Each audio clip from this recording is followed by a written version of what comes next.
welcome back to another episode of the Beyond the Blueprint podcast, powered by Lapolis Electric. I'm your host, Stephen Marcellino, Vice President of Sales with Lapolis Electric, and I have two good friends on today as guests, Tony Pec and Fran Volpe, the founders of Why Not You Media, who produced the podcast for us here, which we're very grateful for the job that you guys do on behalf of the Lapolis Electric team. And apart from Why Not You Media, in the past year, Tony and Fran have both achieved some very successful milestones in their own career.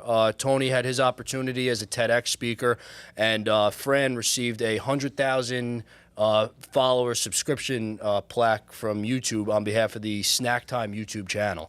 So I want to turn it over to them.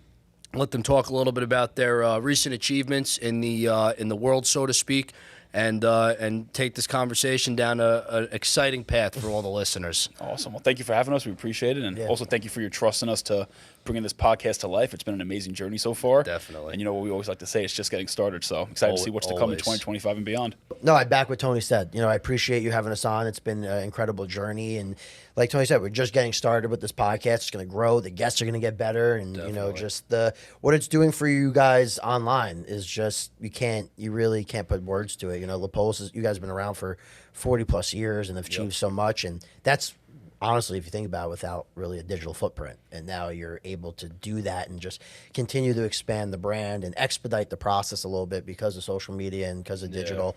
And, it's exciting to see where it's going to be in the next 40 years. Yeah, I'm very excited. And, we've known each other for the past few years now. And, Carmine, being in an older generation, leadership standpoint, he understands the value of digital marketing and social media. And he's really trusted myself and his daughter, Michelle Pernillo, to kind of drive the ship on where Lapolis has gone in terms of a digital footprint in the last few years. And, I would say in the industry, we are probably one of the strongest construction companies with a digital backing between LinkedIn, Instagram, YouTube now with the podcast. And, we've seen, great turnout from the interaction that we've put out into the world through social media. Not to say, networking, which, is a major, tool in your toolbox, and all these other different ways to interact with people aren't, happening still, but it's very important to incorporate social media into your sequence of marketing, in my opinion. 100%. It's important to do right? It's both online and offline. And a lot of people in your guys' industry, the construction industry specifically, especially in New York City, it's a little bit behind with the times, right? They're so stuck in their ways of they built the business and they built the brand offline for so many years. Why do I have to start doing it online? Now, if you don't do it online, it's not necessarily going to put you out of business. But over time, the newer guys, the newer generations, they're going to come in, they're going to start taking advantage, and they will start slowly taking market share. And you may not feel it now, you may not feel it in 5 years, you might feel it in a decade, or your kids might feel it in 15 years when they take over the business. So putting the flag in the ground now is a huge thing for any business in any industry, but specifically in construction, because that market doesn't have that much competition on there. So you guys trailblazing the way in New York City in the electrical field and just in construction in general, it's making a mark. You see a lot of other people in the industry also talking about it. You guys are the talk of the town, which is an exciting thing to see from such an established offline brand, what's being built now online at the same time. Yeah, 100%. And I think something to add to that, though, it really kind of foreshadows a good point to be made is that, people jump into social media and they immediately think it's like this magical, button, this switch. And all of a sudden, you have leads, you have sales, and, I post something, everyone should buy it, right? And I think a large conversation, or really a major conversation that we have with, individuals like yourself and the business that you're in and our clients that we work with is that when you're in a niche and you're in a very specific market, like, you don't need to go viral to make money, right? There's a lot of people that go viral and don't make any money, right? So it's very important to understand that, like, it's not cookie cutter, right? It's like, what are your goals? What are you trying to achieve? Because the goals that you guys have at Lapolis might be different than, a company that's in a completely different industry, right? What are they trying to get from this, right? Yep. And that's an important conversation that needs to be had, because Like a podcast, for example. Everyone's like, oh, I want to get into podcasting, but why do you want to get into podcasting? Do you want to just be a podcaster? Or do you really want to take and leverage the podcast to get, new people into your ecosystem, into your network, right? It's all about the conversation before the podcast and after the podcast. The conversation on the podcast is part of it, right? It's, you have great conversation, you're adding value to an audience, but it's like now all of a sudden, that pre and post convo is what's going to lead to that additional conversation or that cup of coffee that you need to have. Now they're in your Rolodex and now you guys can do business together.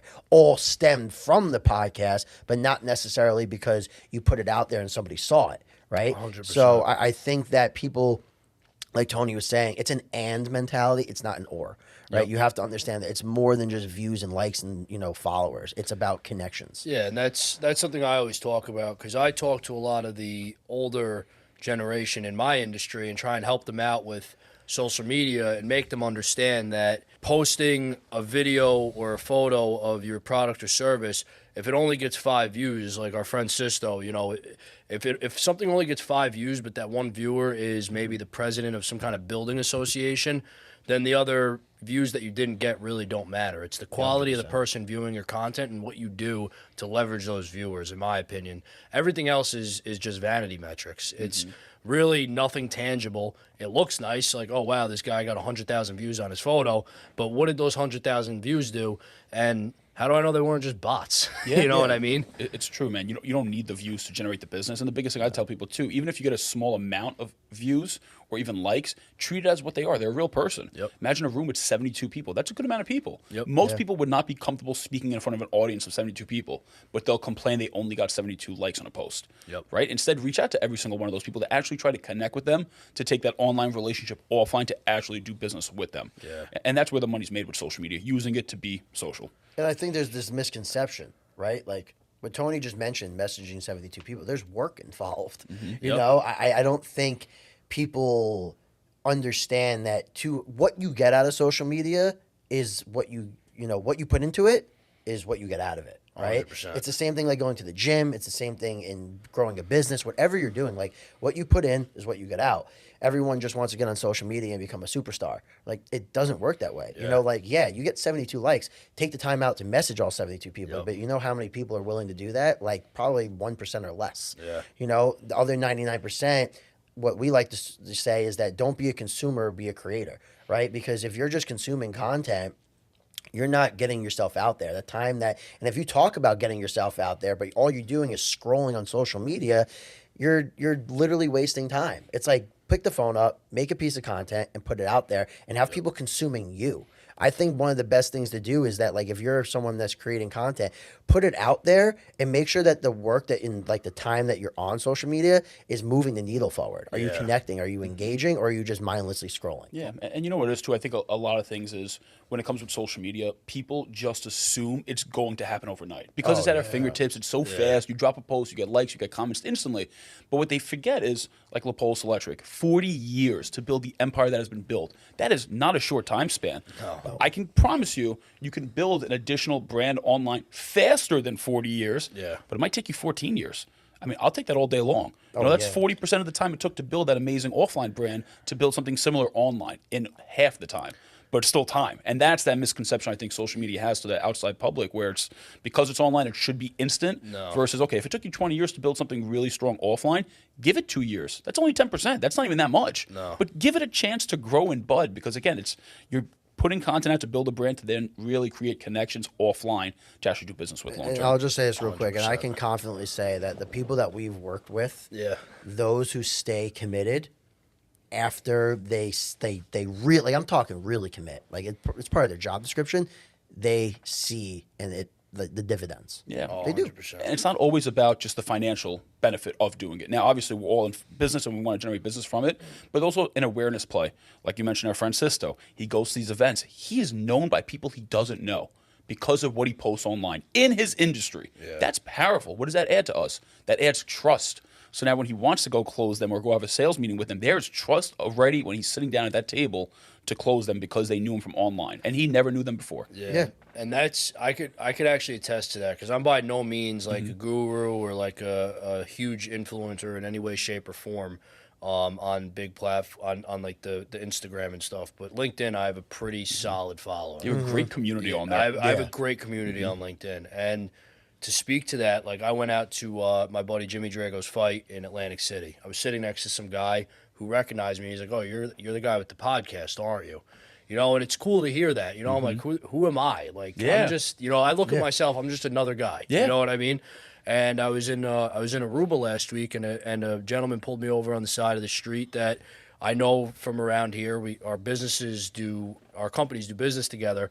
And he said, you have the Beyond the Blueprint podcast, right? I'm in Aruba. I'm in another country. Amazing. And for my wife to see that, my son, my son's with me. It's a good feeling. You know what I mean? Because I'm actually putting out. It quantifies what we're doing here, and it's giving the Lapolis brand recognition on a scale that we may not have touched because social media could be viewed from anywhere in the world at any time. You know, I look at our geographic, analysis for the demographics viewing our page. We have people watching our podcast in Australia. It's amazing. You know, it's on the other side of the world. Yeah, it takes 22 hours to get there. You know, that's really crazy to think. And you know, social media, I've always been a big proponent of it. I love social media. I think it's fun. It's a good tool for business. It's great to interact with people, and it's just our generation's way of communicating. And I think it's cool too to be able to keep in touch with people. Yeah. Right. I think back in the day, and I was going back past all our times. We're all 30 years old, but before cell phones. And how would you keep in touch with people? You have to send mail, right? And then eventually you get the phone. You could do the phone call, right? Carrier pigeon, or walk down the street. Or then it got to the phone call, and you can just make a phone call just to keep in touch. But now I can keep in touch with so many people in my life just by watching what they're doing on social. And then the next time I do see them, I can bring up something that I saw them do. And it's such a more personal connection now when we do catch up, because it's like, hey, I saw you went here. How was it? Now, instead of them telling me what they did, I know what they did. I'm going to be asking about a specific thing now. And I think it just makes relationships that much deeper, and it helps us be able to stay in touch with so many more people that our parents before us didn't have that chance to do. No, they didn't have that opportunity. And for me, on a professional level, I'm flying to, I know you and I were talking about it, I'm going to Atlanta in a couple weeks for a franchise conference for the tech division that my department's a part of, which is owned by ABM. ABM is a multi-billion-dollar publicly owned, publicly traded facility management company, and I'm being brought up as a keynote speaker to talk about social media and the impact it's had on the business for Lapolis Electric. It's amazing, man. And to know that, and I know you do a lot of open forum speeches. To know that I'm going to be going into a room with a few hundred people, potentially thousands. There's thousands of people that go to this conference. So I don't know what the head count is exactly for my attendance, but to know that I'm going to be relied on as an information source for something that could change countless businesses across the nation and world, because it's an international franchise, because of what we're doing here today, all the time I put into LinkedIn, Instagram, putting stuff up on TikTok, it all came from that. Yeah. Everybody looks at social media, oh, what are you wasting my time? Yeah. I'm going to speak at a conference for You're a thought leader billion-dollar corporation. Yeah. It's crazy. It's really crazy to think. And, your experience with TED recently and everything you do with Snack Time, it's just the power of social media is insane. Yeah. Oh, yeah. It opens up opportunities that you would never have them. No. It's opportunities at your fingertips because of the people that you can reach with the click of a button. And I think people have to understand as well, is you never know who's watching. Nope. Someone could be watching you for a year, 2 years, 3 years, 10 years until they actually take the effort to reach out to you or connect with you, right? I think it happens all the time. I know you deal with it. It's people are watching, for the last 8 years. Oh, I've been following you for this long, and it's so cool to finally meet you. That quantifies it, right? I have that conversation. I've been lucky enough to meet some big creators through because of Snack Time, and they're all a lot of people get stuck on views and likes and stuff like that. I'm no, the way you quantify this shit is that when you're walking down New York City or where you live and people recognize you, that's how you know this shit's actually working. Because there's a lot of people out there that have large followings, but no one really knows who they are, if that makes sense, right? So I think that it's just it's a lot of mindset shifting. I think that's an important factor that's not spoken about enough in the world of social media and marketing is that the mindset that you need to succeed in it. And if you shift that and understand it's just like it compounds, you keep going, you keep going, you keep going, you keep going, it's going to lead to something, you know? So a question I want to ask to shift the conversation a little bit that kind of dances along the idea of mindset. I'm going to refer to my phone here because I wrote this down. What is the best advice you can give to businessmen and women that are hesitant to pursue a career in content to help them break down the barrier of fear to achieve new heights in their career? It's a good question. Yeah. So is that you want to direct that towards just business owners or just anyone looking Businessmen, to create? businesswoman, anybody that may want to, you become a social media influencer. What is that barrier in your mind that needs to be broken down to just put up that first post? So I think Tony and I are going to have a very similar answer to this. I'll kick it off. You really have to accept the fact that no one cares that much, right? I think that's a big part of it is that everyone wants to put something up and they're like, well, people are going to care about my hair or my clothes or this. People are thinking about you for maybe a split second and moving on to the next thing, right? People don't care that much. Also, it comes down to just not caring what people think, right? So look, when you start building anything, people are going to say stuff. Like people are going to hate. There's going to be negative comments. Friends and family are going to say things. But it's creating like a callus in your mind just to not care. And yeah, that sounds very straightforward. And it's like, well, what do I do with that? But a tangible action is that you have to find the purpose. I just had this conversation with somebody the other day. I go, if you don't have a purpose and you're just kind of fueling yourself off motivation, it's going to evaporate. Like it's temporary. Motivation is temporary. So you need a purpose for why you're doing this. If you have a absolute love for like fitness, let's say, and you think what you know and the knowledge that you've retained over the years is important to teach people, then you are doing a disservice for those out there that don't know this information and you're withholding it. So you're not putting out there, you're not helping anybody. So I think it's establishing a purpose, right? Once you do that, everything else is just noise. Yeah. It's just like, all right, whatever. I'm doing something that's impactful and I'm actually servicing people. Because we know so many people in our networks, and you probably do too, that have so much information just bottled up inside their heads that can really help someone get out of maybe a rut or make the right business decision. And they can learn from your experiences. So bottom line, figure out what your purpose is. And I think that will really help you kind of shift that mindset. Love that. Yeah, I don't think you can care about other people's opinions. I think it's sad when people live their whole lives and they don't pursue things that they want to pursue for the potential fear of judgment of others. Yeah. Potential fear, right? Because it may not even happen that someone's going to judge you negatively. You don't know until you do it. But so many people don't even try because of that fear. And something that I talk about a lot is it's your dream. So if that's what you really want to pursue and create content and build a brand or grow a business by being a creator and putting content out there, no one should have to believe in your dream more than you. It's your dream. So it's okay if you're going to get negative comments and family and friends not believing in it. You shouldn't need their belief, right? It's your own dream. You're the only person that needs to believe in it, wholeheartedly pursue it and go after it. Then over time, as you start to see a little success, then the outside people will start to believe in you. But by then you don't need it because you got there without their belief to begin with. And I think that's a powerful thing to take away with a lot of people. Just if it's your dream and you really believe in it, just double down on that. Another thing too, with like the negativity and the comments and the hate you're going to get over time, especially in the beginning from family and friends just busting chops, right? It's just normal. You got to keep it baseline, right? So you can't let negative comments bother you, but I also don't let positive comments influence me either. I don't get all excited because people say good stuff. I'm baseline. So good, bad, or indifferent, I'm baseline. I'm still going to do my thing, giving value and doing what I want to do with my life, regardless of what the intake is coming in for me on the comment side. And I think to add to that, like, look, everyone talks about what could go wrong. What about what could go right? Yeah. I think that's not a conversation that's had enough. It's like, well, this can happen and that can happen, but what if this happens, right? Like, what if it goes well? You have a 50-50 chance, right? Yeah. And I think, the three of us are sitting here and we're testaments of it. Like, we were 24 years old when we started this business. Like, literally left full-time jobs, pursued something, sat in this office that we're sitting in now, looks obviously a lot different, and just went for it. Yep. We're 6 years in and we're still not even close to what we want it to be and where it's going to be. But it's like, we're a testament of it. We're just honestly, we're average people from, you grew up in Westchester in the Bronx. Like, there's nothing like, we don't have magic powers. You know what I mean? Like, we're not these, like, we're not LeBron James who's dunking at 12 years old. Like, we're not, there's nothing crazy about I thought us. I saw you fly here. Though. Yeah, I was driving on I-95. I saw you flying over my car. That'd be amazing.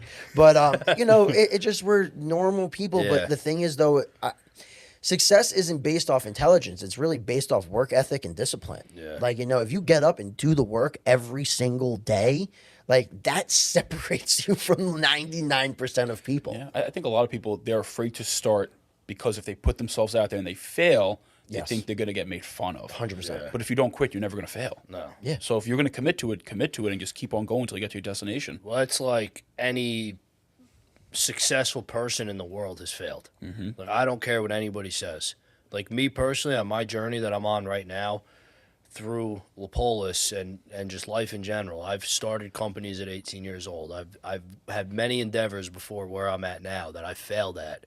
But I learned so much from those failures to not make the same mistakes or, do this but don't do that, and just building up that resilient mindset.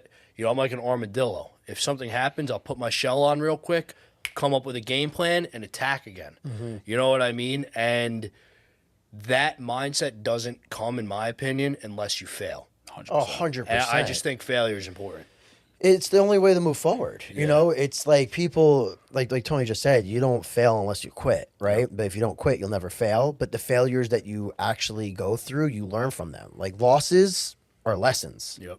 And without those losses, right, you never have those lessons that really turn you into, like, this force to be reckoned with. Like, you have a conversation with anyone that's successful, like, dude, here's some of these stories. Like, think about how many times people have built something, made a bunch of money, and lost it all, and had to rebuild it again, or living in their car, or this happens, or that happens. It's like, it's not by coincidence that people that become, I'm talking like uber successful, go through some hard shit. Yeah.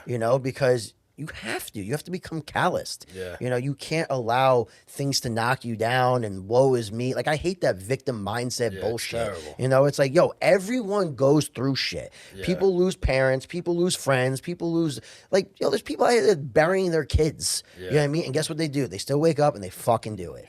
Failure is the prerequisite to success. And it's messed up in people's heads because we are taught from such an early age, from school, failure is bad.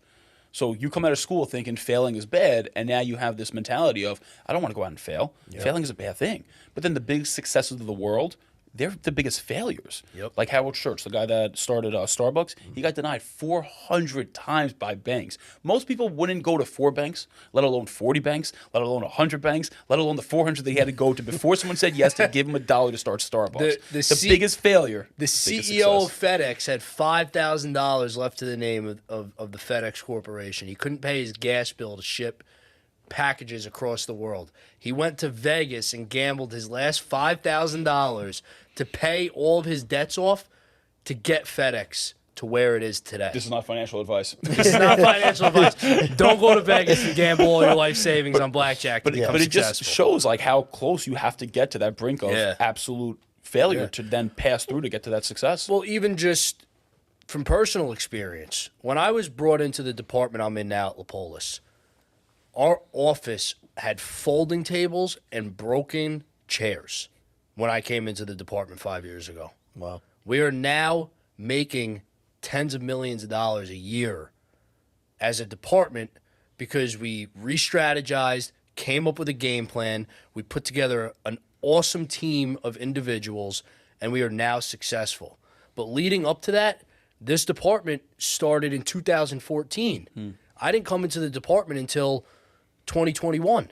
So leading up to my involvement with the department and the team I'm working with now, it was years of trial and error. Lessons, yeah. That, lessons that Carmine learned and the rest of the team that's involved learned to get to the point of where we're at now. Now, granted, obviously, aside from the success, we have a very nice office with new furniture and we got rid of the folding tables, but that's a testament of never giving up. Yep.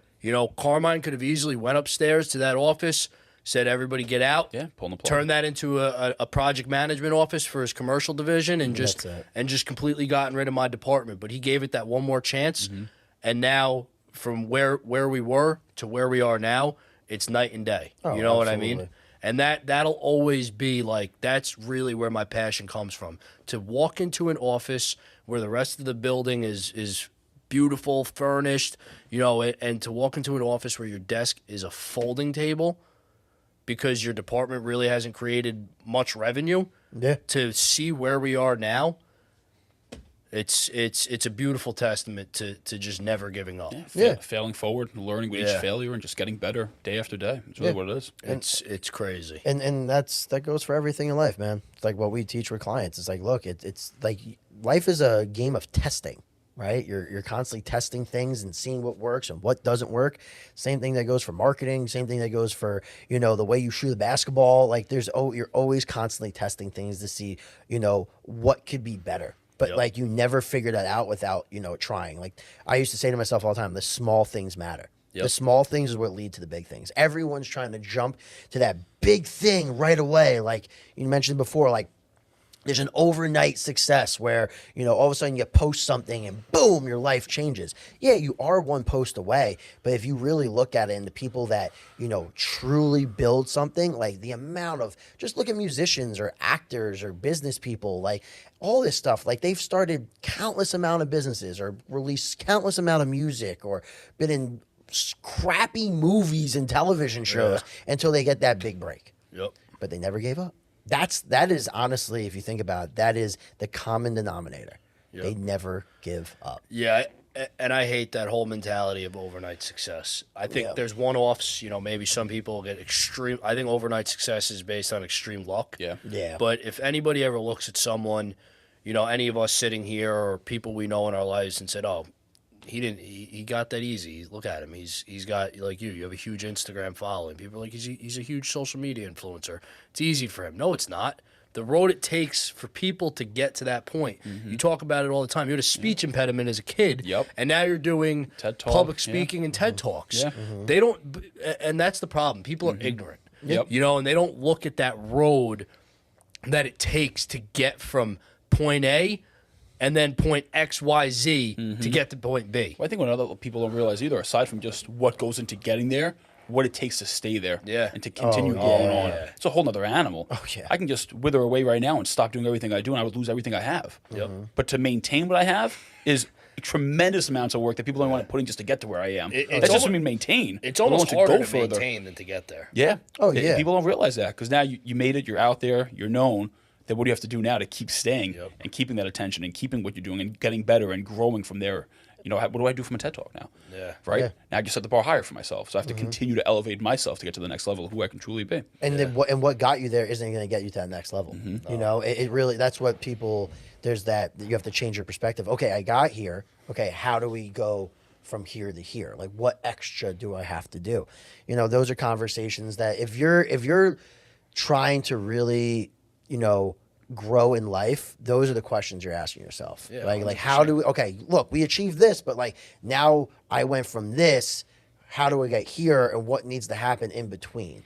So many people are quick to quit, you know, or just judge. I used to say, you know, I say this to like my little cousin a lot. I go, a big mindset shift and really how you judge of character is that, you know, I always give people the scenario. If you're driving down the road, right, and you see someone in a really nice car, Lamborghini, Ferrari, or Rolls Royce, or something, you know, very expensive, and most people jump to, oh, that's got to be mommy, daddy money, right? If that's what someone says, their mentality is victim, and like they think that everything's handed to that person. But if you change the mentality, and go, what did they do to get to that point, right? What trials and tribulations did that individual have to withstand in order to one day afford that? If you shift your mindset that way, you're going to grow like exactly the way that you want. And then on top of it too, it's like a lot of people look at who they want to be, maybe in their industry, maybe in a different industry, whatever the case is, and they're like, okay, he's doing X. If I do X, I will eventually close the gap and overtake him and become better.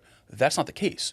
For instance, for me, like last year, I didn't take a single day off from working. To me, a work day is at least 4 hours of output for work. So that's whether it's a Sunday, on vacation, at least 4 hours are done at the bare minimum. Average day is like 14 to 16 hours. So now if you see that from the outside looking in, now you know what Tony does. You would have to assume you have to do exactly what I do to close the gap to get closer to me. But you can't do that. You have to do that as the minimum. And then when I stop working, you then have to do more. Yeah. That's the only way you can close the gap on that person you want to be like. Because if you're just doing exactly what I'm doing, well, I already have that gap on you. Yeah. You're never going to close that gap. And God forbid I end up doing a little bit more. What happens then? Yeah, So you have to see who you want to be, see what they're doing. And this can be, you can be a mortgage processor. You can be a contractor that does bids and estimates. You're in sales and construction, right? And you see that top sales guy's doing 60 hours of work a week. You have to do at least 60, and then your real work begins to close that gap on that individual in that industry. And that's what people don't get. And people don't get it, and I would say the same, people equate being off from work, I think, in the corporate world by not physically being in an office, but bringing it back to the conversation of social media.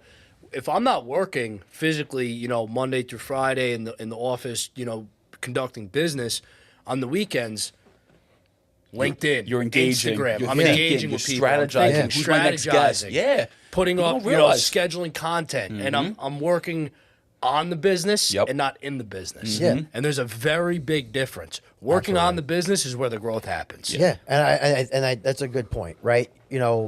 Last night I was like reflecting on a lot of stuff, and I realized like the amount of times personally I've changed like my content strategy, the different types of content, different types of video, and then something like with Snack Time hits, and all of a sudden, but like when I break it down and I explain to people, it's like the hours put in to do this shit is insane. Like I haven't missed a Saturday of shooting content in like almost a year. You know what I mean? Like going to 3 to 4 places, meeting people, whatever. But then it's like, then I tell people our YouTube strategy. We're almost at 200K on YouTube right now.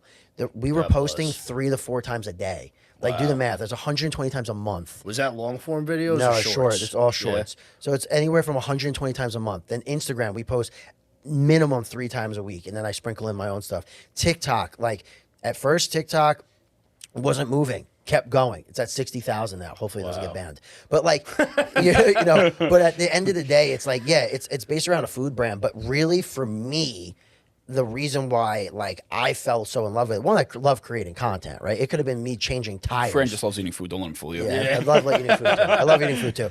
But like, I love creating content, but it's a testament truly of like what we preach to our clients and to our network. It's like I just had a phone call with someone on our network the other day, and like I was saying, it's like, because they met with someone and they were like, oh, they have this great idea. And I'm like, that's a great idea. But understand that like if they want to become the viral whatever, the amount of content and work that needs to be put in to achieve that. Like this stuff doesn't happen overnight. And so like to that point, it's like you have to outlast. Like that's really the game. It's like who's going to outlast like when someone hiccups. And like I think about it all the time. Like, we started this agency 6 years ago. Tony, I'll never forget. We went down to California. Yeah, to New York City and California, right? Tony was on panels. And I'm not exaggerating. I'm walking around meeting people, we're having a good time, like Tony's talking, whatever. And first person, agency owner. Second person, agency owner. Tony, agency owner. 6 years agency ago. Like I'm not even kidding. Like agency owner. Like everyone's an agency owner. You fast forward 6 years, he's the only agency owner on the panel. Wow. Because everyone left. Because they've tried to get in for quick money. But the thing is though, for us, it's like, we're 6 years in. What about 5 more years? And now we see the compounded benefit of being the guys that have done this for so long. Yeah. We haven't. And 6 years is nothing. Short. It's It's short. in the So grand short. scheme of things, but longer than the competition. Yeah, in the it's grand scheme wild. of life, I mean, even, Carmine's at 40 years.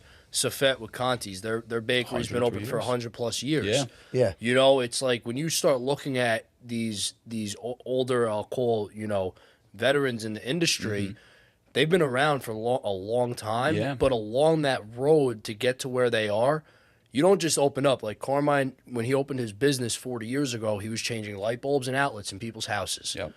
Now, the company has 6 different divisions, and we touch everything. Yeah. So it's a matter of staying versatile and always adapting to new industry, but not losing where you started and the values of your starting point. And that's something we as a company do today.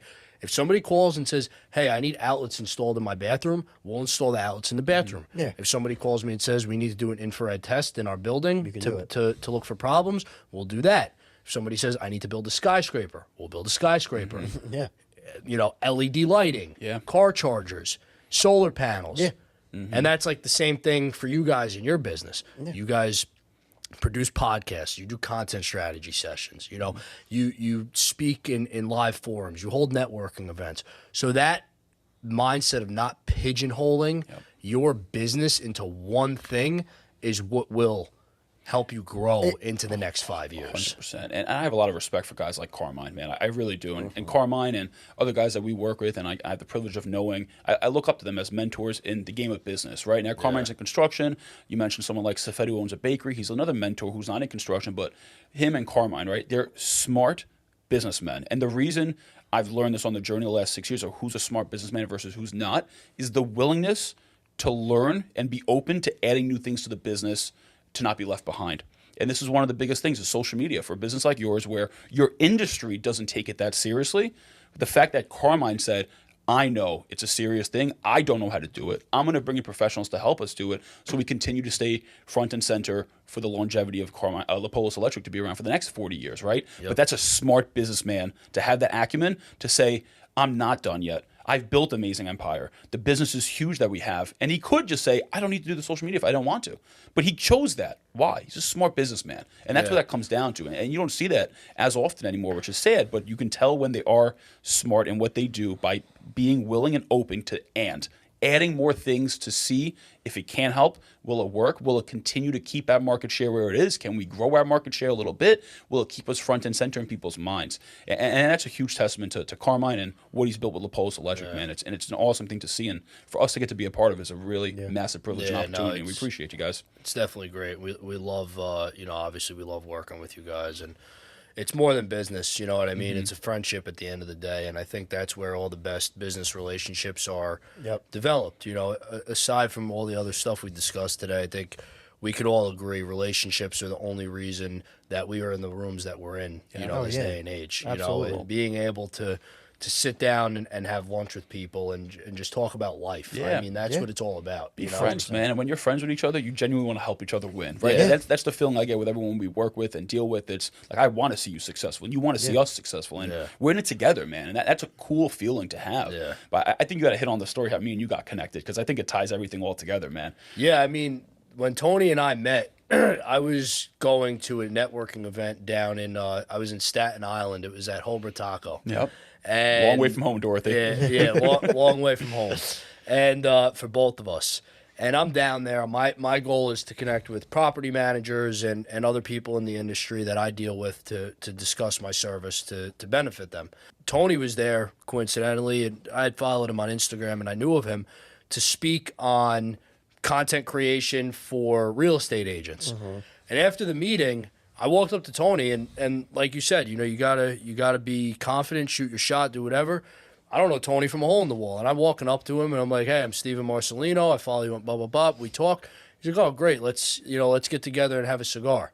And, you know, we connected, you know, a couple weeks later over at, what's the cigar lounge I'm at? Doc James. Doc James. We had a cigar together.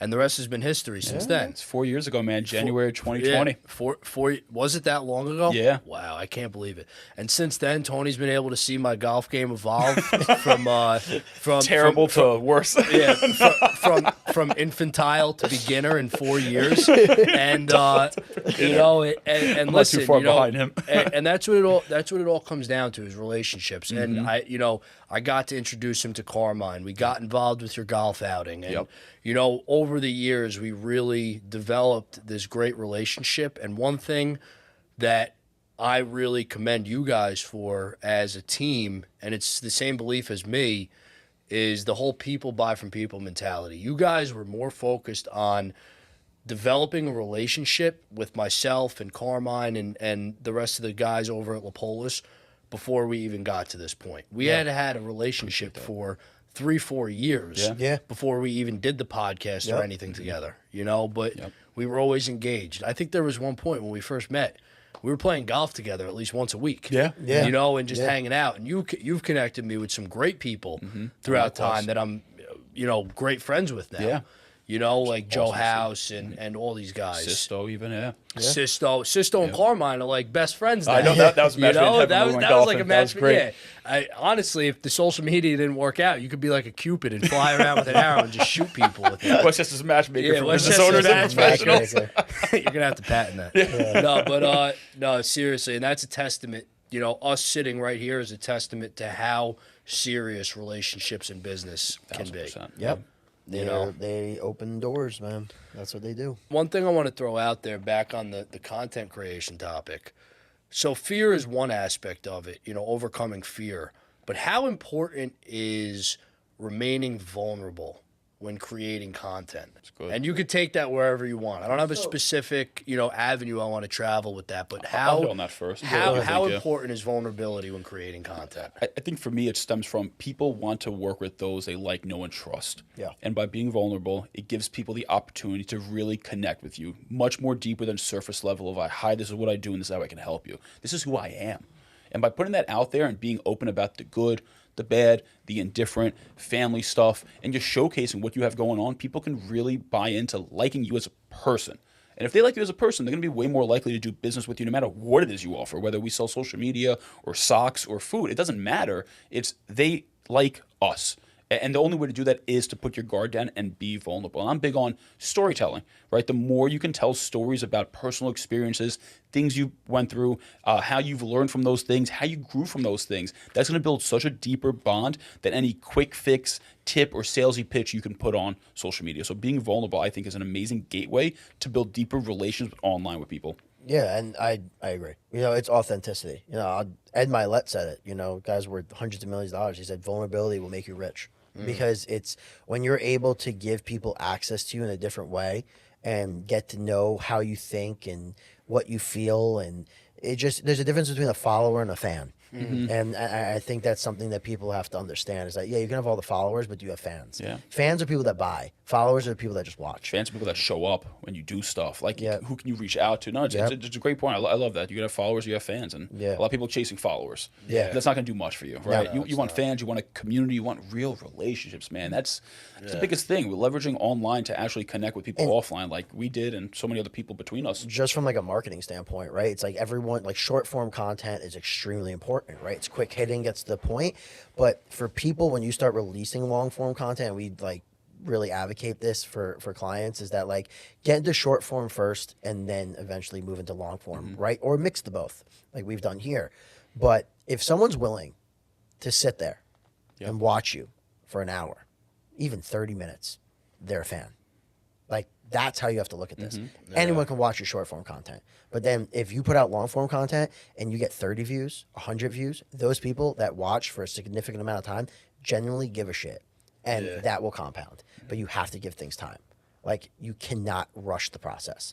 You have to fall in love with the process, get better with the process, because once you do, that follower will become a fan. And if you actually watch and you really pay attention to the business owners or like the business people that have grown legitimate fandom, or the creators, if someone says something negative about that person, people attack them. The community attacks. The community it, attacks. not the creator. That's doesn't do anything. fans. It's wild. Yeah. Those are fans, right? And I think that's something that people really have to realize, is that you can have all the followers in the world, but if you have no fans, you're not selling them a T-shirt. Yeah. Like, yeah. Yeah. And you know what it's too with the vulnerability too, which I think is kind of cool. A lot of people in our generation, they don't want to be vulnerable. So now when you are and you break down that barrier, it adds a layer of comfortability with that individual. They're like, Yes. wow, he was open and willing to be that vulnerable with me. Like, he must, trust me or feel comfortable with me. And it lets them put their guard down to now being able to be more vulnerable too. And when that happens and you're both vulnerable together, you're going to build a deep bond. Even if it's your first time meeting with that person. Like, a perfect example. I'm not going to name the person, but this individual came up to me at an event that we were at, and he said to me, he goes like, I can work with anybody else, a creator or something like that. He goes, but I am determined to work with you guys because of what you've done for me and the relationship we built. I'm not gonna sit here and say we're the least expensive. You know what I mean? Like, Also not the most expensive. But we're we also are not the most. The best value. But at the end of the day, it's like the relationship is the choice. that they will pick working with us over others because of the relationship. And I think too, like even with the relationship, just from a retention, like you're all in business, right? You get it too.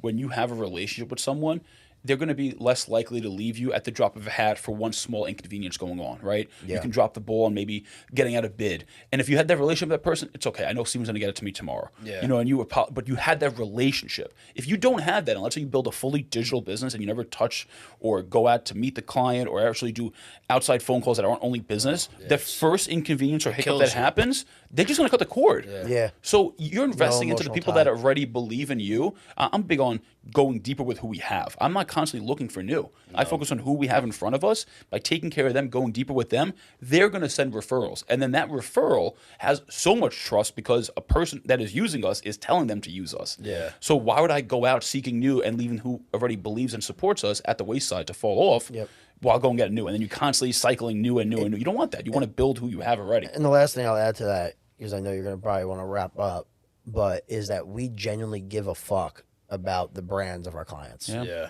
That's the truth. Like, we have clients ask us, should I do this? No, I think it's fucking dumb. Like because we don't want you to hurt yourself. This'll If hurt we you, like yeah. if we like the idea, go ahead, absolutely. But we care. Like, we want every single one of our clients to grow a brand and make more money. Yeah. It's Because true. every single one of them wants to make a bigger impact. The way you make a bigger impact is a bigger platform and making more money, right? Yeah. So for us, like, we genuinely care. Like, we'll go to the restaurants, we'll go eat the food, we'll use them for our services, we'll refer them. Like, we care. Like, it like we have this quote, it's beyond marketing. Yeah, it's beautiful. It's beyond the blueprint. And one thing I just want to add before I ask this final question before we wrap up, and I allow the listeners here to get a gem from you guys on some advice to expand on that. It's more than just digital is extremely important. Like, and this is something I always talk about when I talk about people in the franchise, because a lot of people got it mixed up. Everyone thought like I was just sitting on LinkedIn sending messages and that's how I was getting deals. Like, no, I have a 14-step sales cadence, and social media and digital is only one step in that cadence. And making sure that I see people, get on the phone, email, wish people a Merry Christmas, a Happy Hanukkah, reach out during anniversaries and kids' birthdays. It's so much more than just posting on LinkedIn and liking some photos. And you have to know how to use it as a tool in your toolbox to develop relationships. Like, I've been doing this for a few years now in my current role, and one of the most important things I do, like you guys just mentioned, to cater to my client base. I'm not always looking for new clients. I'll welcome new clients. I'm not. I don't personally seek new business. I have a team of guys that does that, but I don't. And what I do, instead of meeting new people, I do courtesy visits for my customers. And I make sure on a quarterly basis I see my entire book of business at least a minimum of one time, if I don't have an active project going with them. And like this Thursday, I'm going down to the city. My goal Thursday, before I get on with Dave Regina, is to go into Manhattan and see 5 clients. I'm still doing holiday visit rounds. Drop off, you both. because and that's testament to our book of business. We know so much, and it's important to make sure that these people are taken care of. Stop by, drop off a nice bottle of wine, talk to them, how's the family, and actually Goes a spend long that way. time with them. Goes a long way. Take my phone and I turn it over, so they know that it's just You're with you them. and I. Yeah. And absolutely. that's extremely important. And to it goes me. a longer way when people realize how busy you are, and then you spend that time for them. They're like, "Wow, I really appreciate it." And I think that goes a long, long way. A lot of people don't realize. Yeah, it I think, does. like you said, we use social media as a tool to connect with new people, but also stay in touch with those we already know. What do they have going on? And you can hit on personal things that you see going on in their life, whether it's a question, a tip. Hey, I saw you going to Italy. I recommend going to this restaurant. Like little things like that you can tie on the personal level. That builds that business relationship. And people are so against it because it's like it's not business. It doesn't have to be.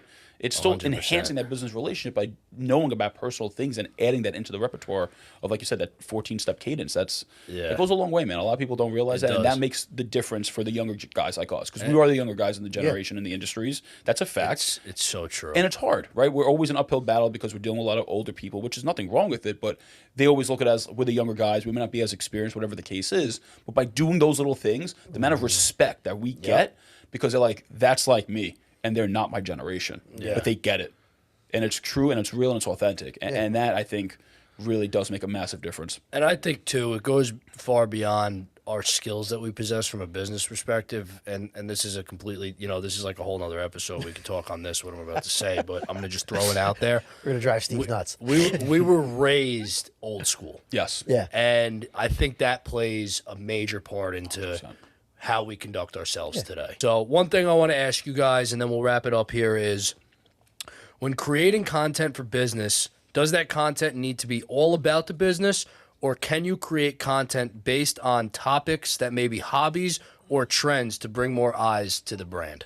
Absolutely. We live by give it away for free. Mm-hmm. Like, tell people everything, because at the end of the day, if you're trying to withhold information, it just turns into you being a salesperson. Yep. Those who only sell on social media sell nothing.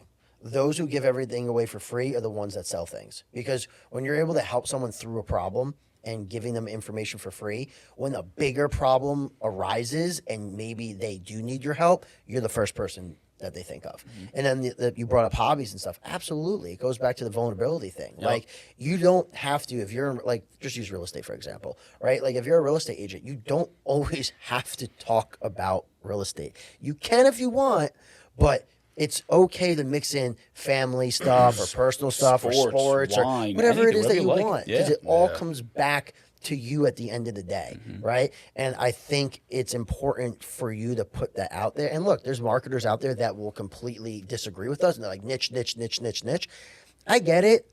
Like, whatever floats your boat, if that works for you. But what we've seen be successful for our clients is obviously talking about what it is that you do, but also putting other things out about you, because you want that likeness, people to trust you and people to know you, right? So there's broad content, there's niche content. You're talking about food, obviously it's broader. But then if you're talking about what you do or motivational stuff, you might get a smaller audience, but those that actually watch and care are going to be the people that you can eventually do business with, right? Or connect with. So I think you have to balance both. Absolutely. Yeah, I think it's a combination, because at the end of the day, like you mentioned, the real estate example, if you're only talking about real estate stuff, you're limiting to only consumers that give a fuck about real estate stuff, which might not be a large amount, but then if you add in your family, now you relate to the family people. You add in your dog, now you relate to people that have dogs. You bring in wine because you're passionate about wine. Now you relate to an audience that likes wine that may also need to buy or sell their property. Yeah. So it's also broadening the demographic of who you can do business with by hitting on different industries that are true to you, that then pick up people that can actually do what it is that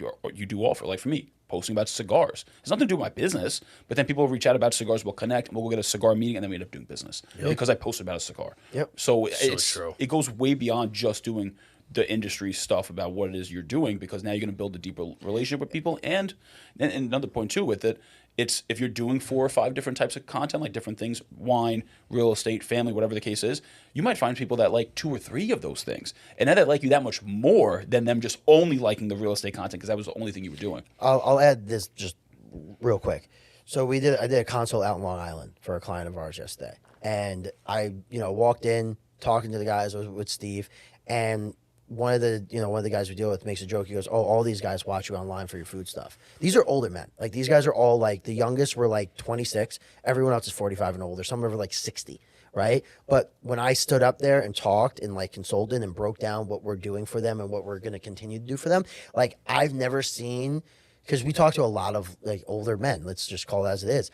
I've never seen a group of individuals so immersed in what was coming out of my mouth. Like, actually listening attentively, because like they've seen me already, and it might be around food, but they're like, all right, obviously this kid knows what the fuck he's talking about, because he's doing it for himself and his business partners are doing it for themselves and they do it for other people. So it's like watching these older individuals just attentively listen and be like, you know what? Wow, this kid's right. Like, it's powerful. And I'm not even talking about marketing and the video content they're watching, but they're like, I see this kid over and over. That's what we need. We need to be seen over and over and over again, because when they walk into meetings and they're going in up against a competitor, they're already known. Oh, wow, Dave, we see all your content online. Like, that's powerful. I already like you. I already like you. That's powerful stuff, man. Before meeting you. Yeah. Imagine that you walk into a meeting, the person likes you, that you're about to try to do business with. Yeah, it's and you awesome. never met them. It's awesome, Powerful. man. Yeah. It's powerful stuff. People don't realize. That's the stuff you can't attribute success to social media until it actually happens in the moment. Yep. Yeah. And then you're like, holy shit. Everything I did was worth it. Yeah.